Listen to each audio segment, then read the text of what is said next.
I see no reason that if the day goes well, based on my efforts across swim, bike, and run, that I can put myself into a position to sneak into the top 10 and surprise everyone, including myself.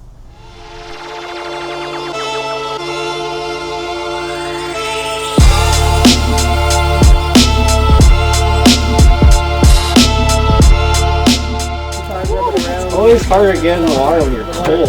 Yeah. It's a...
High five. Yeah, good job. I'm Fiona Moriarty. I'm a professional triathlete and I race for Ireland. I am returning for season 2 of Fiona to Kona. I qualified at Ironman Brazil by finishing second in, I think it was May, maybe June. And I am getting ready to race at the World Championships in Kona, Hawaii in October. Hardest part about what I do is that I have a full-time job. I actually just got promoted, hooray. Also, wow, more things to do. But I am a content design architect at Salesforce, which just means that I look at how language and design comes together on the website and in the product. So I have meetings usually, I don't know, 25 to 30% of my day, and also need to spend time doing like deeply thoughtful creative work, which if you have tried to do a hard bike workout and then like put coherent thoughts together afterwards, or a run, you know how hard that can be. It's been a journey to realize that I am still not just training professional triathlon style, and I have to actually adjust my training accordingly. So for you folks out there that are doing triathlon and work, like, give yourselves some grace and a break, because we do a lot and manage a lot, and it takes a Herculean effort to get both done. So after Brazil, I was obviously super stoked with the results, and when we came home, the first couple of days, if you watch the last video, you can hear me starting to be a little bit congested, and then things kind of went downhill from there. I got some kind of respiratory infection and was sick for weeks, like really couldn't breathe. So then once I started getting back into training, the bike and run came along pretty great actually, but swimming continued to be a struggle for kind of months on end. And for anybody who is a non-mermaid swimmer, when you lose your confidence in the water or your feel for the water, it can be pretty like disorienting and really hard to like get motivated to go back into the pool. So yeah, that was pretty rough.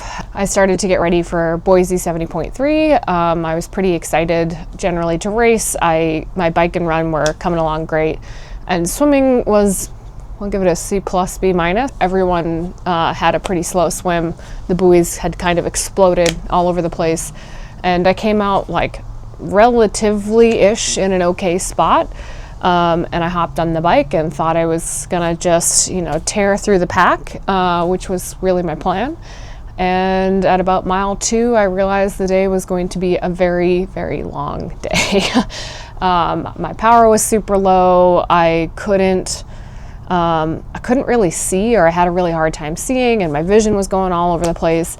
And then the worst of it was that I felt really sleepy, and this kind of has happened before in Western Australia, where I also had a pretty rough race, and just, you know, white knuckled it through the entire bike leg of the race and just couldn't get out of like a pretty aerobic pace. But yeah, after the race, I was super disappointed because my training had said, you know, I was ready to have a great day. And we got some blood work done afterwards, and my iron was super duper low. So unsurprisingly, when you have, you know, sub 30 ferritin numbers, you kind of feel like crap. And that was true both in the race and for the week following. I couldn't even get from one side of the couch to the other. So it definitely has clarified a lot of the malaise and tiredness I felt for the last month. Or 2 months, and then got an iron infusion, and within a day I already felt like a different person, not just with training, which has already gone so much better, but the mental clarity and the irritability of daily life has just kind of disappeared, and then I just feel like myself. So.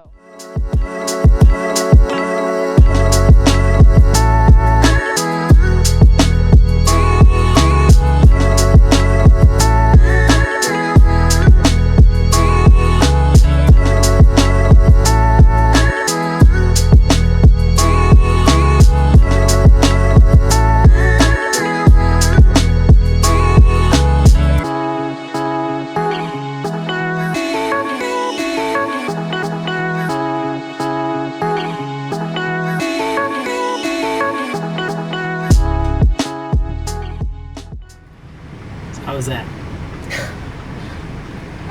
I think I got a little teary at the end of that too, just because I, for the past 2 months, have felt like my swim ability just mysteriously evaporated. Yeah, I could get through some swims, but intensity was feeling really, really bad. And it turns out I was just really iron deficient, so that's a nice update.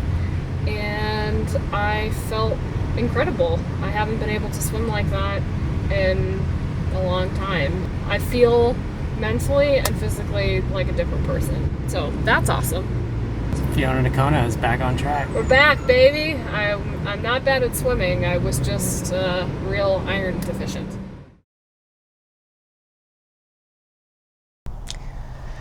That's a really good question. I think when it's your first World Championship race, the goal usually is just to race, be there, soak it all in, and do your best and like check that box. I made every minute count out there in my first attempt at this. And then racing in Nice is just so different than Kona, although I like significantly improved my overall like effort and finishing place. I moved up by almost 20 slots in the overall ranking. For me this year, my goal, and it's going to sound pretty audacious, it does even to me, is to get into the top 10. I think having goals that are, you know, seem slightly ridiculous or slightly out of reach, actually is going to move me a lot further up in the rankings, and that I think it's possible.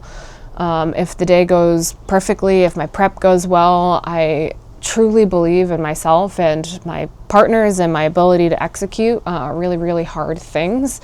So yeah, I see no reason that if the day goes well, based on my efforts across swim, bike, and run, that I can put myself into a position to sneak into the top 10 and surprise everyone, including myself.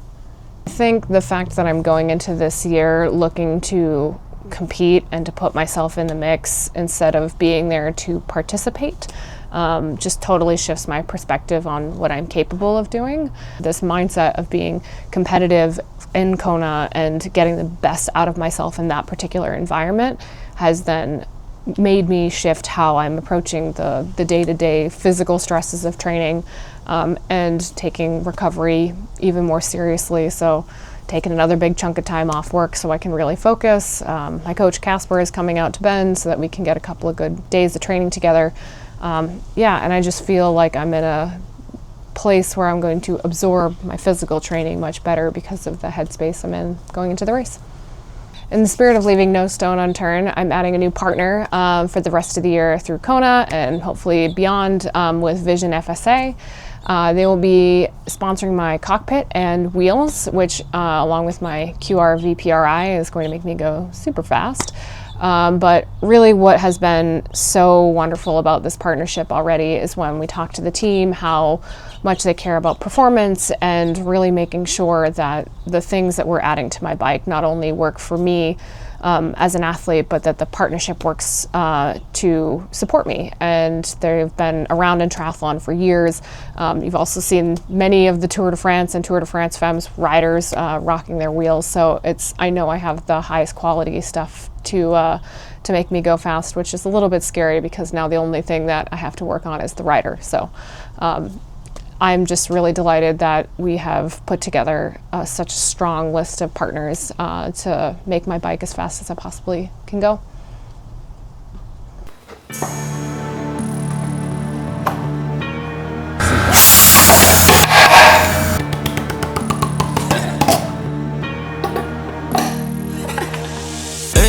Billy truck, trapping out the ghost. 7-figure payment, time is money, gotta go.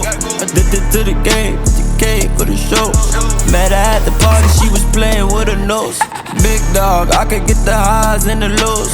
5-star sweet, she ain't never going home. New Kelly Birkin, red bottoms on her soul. Maybach, heard you only 150 sold. Diamonds in my chain go blind when they play. Diamonds in my chain go blind when they play. Diamonds in my chain go blind when they play. Diamonds in my chain, diamonds in my chain. Get out my face. Nacho is back, now you rockin' a Bronny jersey. I been seeing them sirens when we're stopping them.